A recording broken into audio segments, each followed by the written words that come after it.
શ્રી ગણેશાય નમઃ. આપની YouTube channel ભક્તિ ધ્યાન સત્સંગમાં આપ સૌનું હાર્દિક સ્વાગત છે. આજે આપણે સાંભળીશું પુરુષોત્તમ માસના 23મા દિવસની કથા વાર્તા ખાઉધરા દીકરાની કથા. એક ગામમાં ડોસી રહે. તેને એક દીકરો હતો. શરીરે સારો અને તંદુરસ્ત હતો, પણ કેટલા સમયથી એ ખાવા બેસે ત્યારે 2-4 કોળિયા ખાઈને ઊભો થઈ જાય. ડોસી સમજે કે આ વસ્તુ તેને ભાવતી નહીં હોય. તે જાણી તે અવનવી વાનગીઓ બનાવતી, પણ પરિણામ શૂન્ય આવ્યું. કોઈ પણ વાનગી હોય, 2-4 કોળિયા ખાધા પછી ભાણા પરથી ઊભો થઈ જતો. આથી ડોસી ચિંતા કરતી કે દીકરો ખાધા પીધા વગર માંદો પડશે, શરીર બગડશે. મારે તો એકનો એક આધાર છે. દીકરાને વૈદ્યો પાસે લઈ ગઈ, સારવાર અને દવા દારૂ કરી, પણ કંઈ ફેર ન પડ્યો. છેવટના આધાર તરીકે તેને પુરુષોત્તમ ભગવાનને ભજવા માંડ્યા અને પ્રાર્થના કરવા માંડી. હે પ્રભુ, મારો દીકરો રોજ ભૂખ્યો રહે છે, બરાબર જમતો નથી. તે બરાબર ખાતો થાય તેમ કરો, તેની ભૂખ ઉઘાડો. પ્રભુએ ડોસીની પ્રાર્થના સાંભળી અને ડોસીનો દીકરો ખાવા લાગ્યો. ખાવા તો લાગ્યો, પણ તે એટલું બધું ખાય કે જેટલું રાંધ્યું હોય તે પણ ઓછું પડે.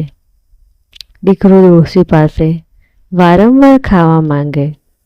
પુષ્કળ ખાવા છતાં તેનું પેટ ભરાતું નહીં.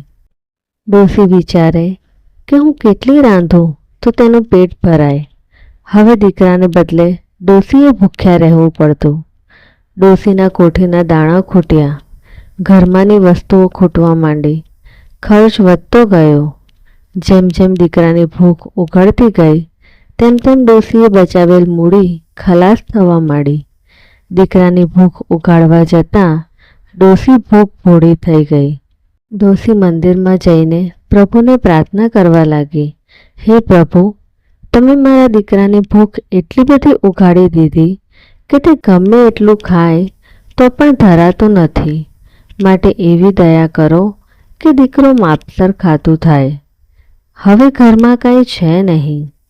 મંદિરના પૂજારીએ ડોસીની પ્રાર્થના સાંભળી. તે સમજો હતો. તેણે ડોસીને સલાહ આપી, ડોસીમાં, કાલથી પુરુષોત્તમ માસ શરૂ થાય છે. તમે તો વ્રત કરો છો, પણ તમે તમારા દીકરાને ભગવાન પુરુષોત્તમનું વ્રત કરવા દબાણ કરો. બંને દરરોજ એકટાણું કરજો. ભગવાન દયાળુ છે, તે તમારું દુઃખ દૂર કરશે. દીકરો માપસર ખાતો થઈ જશે. ડોસીએ પુરુષોત્તમ માસનું વ્રત ચાલુ કર્યું. દીકરાને પણ ઘણું સમજાવી પટાવી વ્રત કરાવ્યું. મા દીકરો વહેલી સવારે નદીએ સ્નાન કરવા જાય, કાંઠા ગોળમાનું પૂજન કરે, કથા વાર્તા સાંભળે.